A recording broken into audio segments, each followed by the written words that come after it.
UPSC prelims 2024 में participate कर रहे मेरे dear friends, sisters, brothers and my dear family, एक बिहारी सब पे भारी परिवार में यूपीएससी प्रीलिम्स 2024 के सी सैट को टारगेट करने वाली क्लास में मैं आपका वेलकम करता हूँ। फ्रेंड्स, घोड़ा अब तेजी से दौड़ रहा है, नज़दीक आ गया है हमारा एग्ज़ाम जो है। एक तरह से कहिए कि हमारा प्यार, ये डरने की बात नहीं है, हमारा प्यार नज़दीक आ गया है क्योंकि इतने दिन से हम उसी के लिए कोशिश कर रहे हैं। जो भी कर रहे हैं, जैसा भी कर रहे हैं, उसी के लिए कर रहे हैं। इस रूप में अगर लेंगे, तो कोई इंतज़ार कर रहा है, अब आपके हाथ में है कि अपने प्यार को अपने साथ लेके आना है, सच्चा प्यार अगर आप करते हैं या किसी और के साथ विदा कर देना है। तो फैसला आपको करना है कि आप गाना कौन-सा गाएँगे। उठा ले जाऊँगा तुझे मैं डोली में, या फिर तुझे जीना है मेरे बिना। ये फैसला आप करिए। अब चलिए कुछ स्पेसिफिक बातें करें। देखिए फ्रेंड्स, सीसैट मानता हूँ मैं, टेंशन तो बनी हुई है, लेकिन अगर आप एक पिच परफेक्ट स्ट्रैटेजी से जाएंगे, इसके जड़ को समझ जाएंगे, तो आप रास्ता निकाल लेंगे इसको क्रैक करने का। सबसे पहले तो इसके साथ पॉजिटिव रिलेशन बनाइए।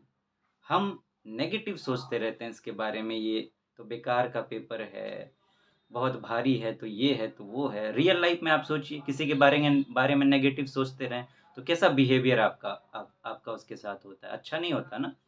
तो अगर आप ऐसा सोचते रहेंगे, तो एग्ज़ाम में सही से परफ़ॉर्म ही नहीं कर पाएँगे, वही काम नहीं कर पाएँगे, जो हमारे हाथ में है। हमारे हाथ में बस इतना है कि हम बेस्ट तरीके से अपना एग्ज़ाम दें, परफ़ॉर्म करें, बाकी कुछ अपने हाथ में तो है नहीं। वही काम ठीक से नहीं होगा, तो सबसे पहले एक पॉज़िटिव रिलेशन डेवलप करिए। सीसैट बुरा नहीं है, आपके प्यार का रखवाला है, बॉडीगार्ड है। स्वयंवर में जैसे सीता जी का बॉडीगार्ड कौन था? वो शिव जी का जो धनुष था, वो उनके बॉडीगार्ड थे। राम जी ने तोड़ा, क्या वाहवाही हुई, उनका सम्मान हुआ, फिर सीता जी को लेके आए। तो आपका भी बड़ा ही होगा जब आप सीसैट को क्रैक कर जाएँगे। तो एक तो पॉज़िटिव है रिलेशन, ऐसे अच्छे थॉट से रखिए। दूसरा, हाँ, ये बात कही जाती है कि 10 लाख फॉर्म भरते हैं, 5 लाख बैठते हैं, 15,000 का सिलेक्शन मेंस के लिए होता है। वो तो मेरिट लिस्ट में ना, लेकिन सीसैट का तो ऐसा नहीं है। सीसैट में तो अगर मान लीजिए जितने बैठे हैं, सब ने क्वालीफाइंग मार्क्स ले आए 33%, सब के सब क्वालीफाई करेंगे सीसैट में तो। वहाँ तो छँटनी नहीं है कि 15,000 ही लेना है सीसैट में भी। तो ये भी डर दिमाग से निकाल दीजिए, ये भी कोई बात नहीं है। इस शब्द को तो लाना ही नहीं है, डर-भर को हटाइए इसको। उसके बाद जड़ समझना है इसका। जड़ क्या है? कि सिर्फ़ 33% मार्क्स लाने हैं। 100% भी लाएँगे तो कोई फ़ायदा नहीं होना है। और उसके लिए सिर्फ़ 27 क्वेश्चन अगर आप सॉल्व कर लेते हैं, तो बात बन जाएगी सही-सही। लेकिन इतना रिस्क नहीं ले सकते।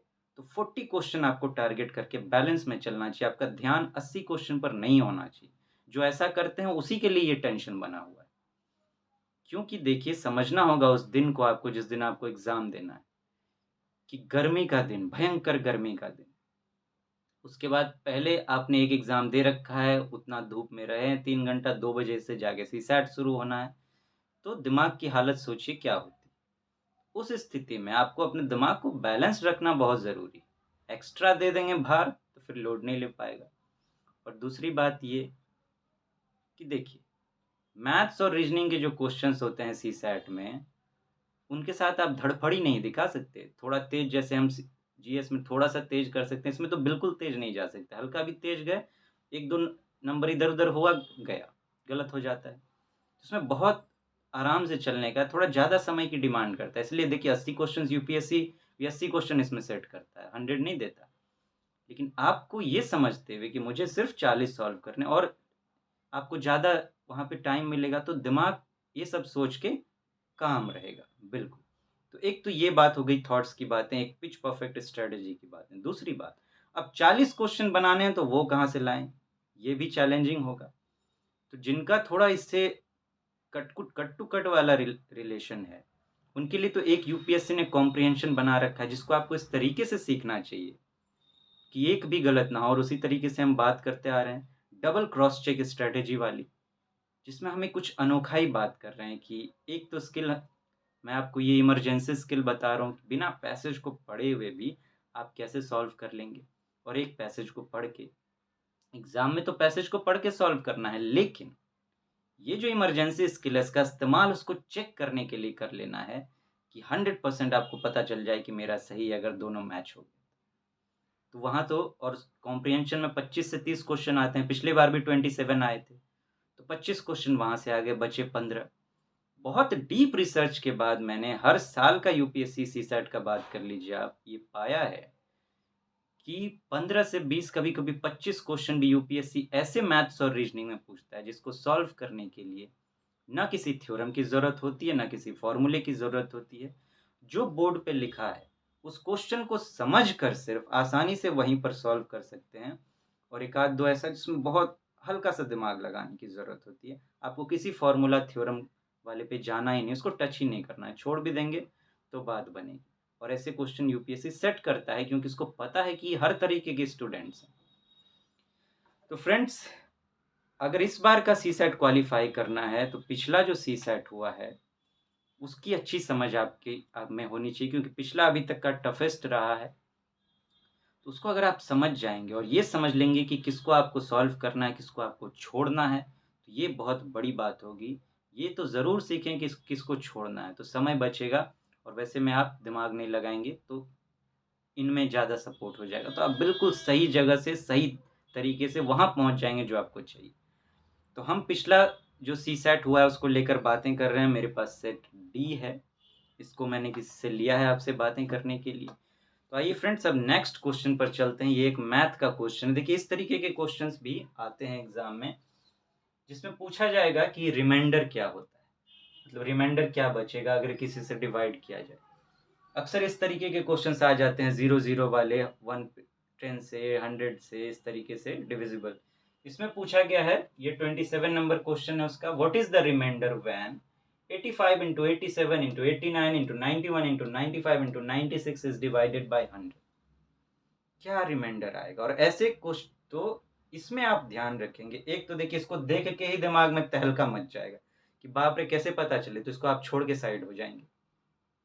अगर गुना करने गए तो मरे, क्योंकि इतना टाइम लग जाएगा कि हालत खराब हो जाएगी।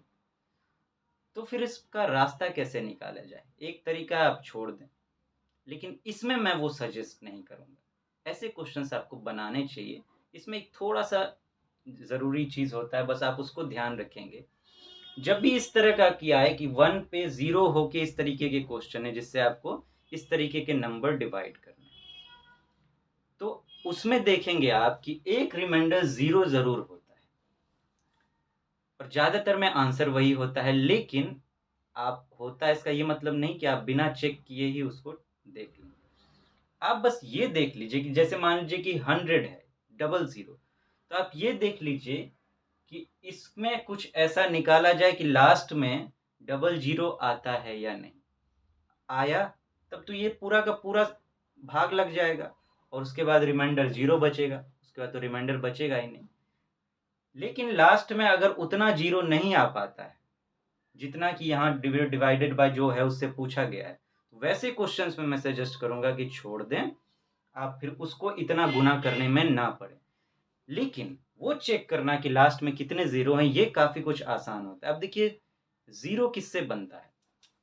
जैसे मान लीजिए 1 ज़ीरो है, तो ये किससे बनेगा? इसका फैक्टर क्या है? 2 into 5। 2 into 5 अगर होगा, तो इक्वल टू 1 ज़ीरो, आप समझ लीजिए।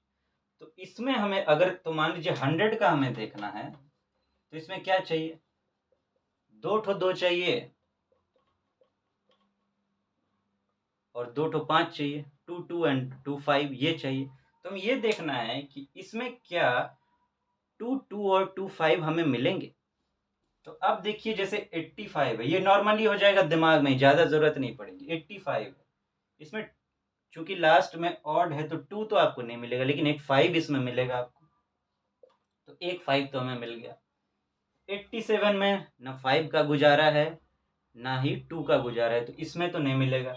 इसमें भी नहीं मिलेगा, इसमें भी 5 2 नहीं मिलेगा। लास्ट में ऑड हुआ तो 2 का कोई ठिकाना नहीं लास्ट में, और 5 के लिए 5 चाहिए तो इसमें नहीं है। 95 में आपको एक 5 यहाँ मिल जाएगा। तो तो एक 5 और मिल गया। अब 96 एक बच गया है, लास्ट में इवन है तो 2 का तो चांस है। तो 96 के लिए क्या होता है, तो अगर 2 से इसको डिवाइड करते हैं तो क्या हमारा हो जाएगा, इसको देखेंगे 48। इसको यहाँ पे इस तरीके से आप देख लें, 2 4 जाए 2 48।